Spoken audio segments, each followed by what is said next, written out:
தமிழாட்சி பார்த்துட்டு இருக்க எல்லாருக்குமே வணக்கம்.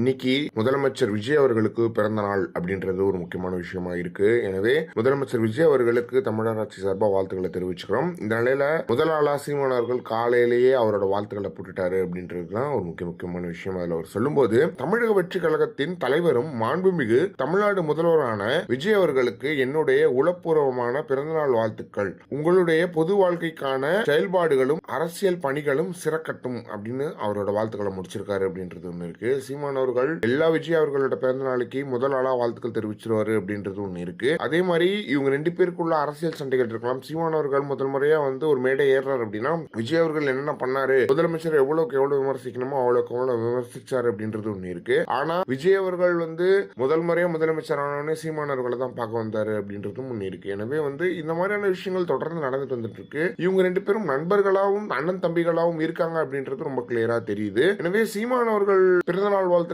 காலையில முதல் முறையா போடும்போது இது மிகப்பெரிய பண்பு காட்டுது அப்படின்றது எந்த ஒரு மாற்றமே கிடையாது. தொடர்ந்து தமிழக அரசியலில் என்ன விமர்சனங்கள் வந்தாலும் இந்த மாதிரியான விஷயங்களை பண்ணும்போது இப்போ முன்னாள் முதல்வர் ஸ்டாலின் அவர்களும் சரி, கமலஹாசன் அவர்களும் சரி, இவங்களுமே வாழ்த்துக்களை தெரிவிச்சிருக்காங்க அப்படின்றது தான் ஒரு மிக முக்கியமான விஷயமா இருக்கு. முதலாளாக சீமான் அவர்களும் வாழ்த்தினது ரொம்ப முக்கியமான விஷயமா இருக்கு. இந்த மாதிரியான அரசியல் மாண்பு தமிழ்நாட்டில் மட்டும்தான் இருக்கும். எனவே அதுவும் சீமான் அவர்கள் கிட்ட இருக்கிற மாண்பு உச்சமற்ற மாண்பு அப்படின்றது ஒன்று இருக்கு. என்னதான் விஜய் அவர்கள் சீமான் அவர்கள் பேரை கூட விமர்சிக்காம உச்சரிக்காம இருந்தா கூட சீமானவர்கள் அவர் விட்டு கொடுத்ததே கிடையாது அப்படின்றது எந்த ஒரு மாற்றமே கிடையாது. இதை பத்தி நீங்க என்ன நினைக்கிறீங்க?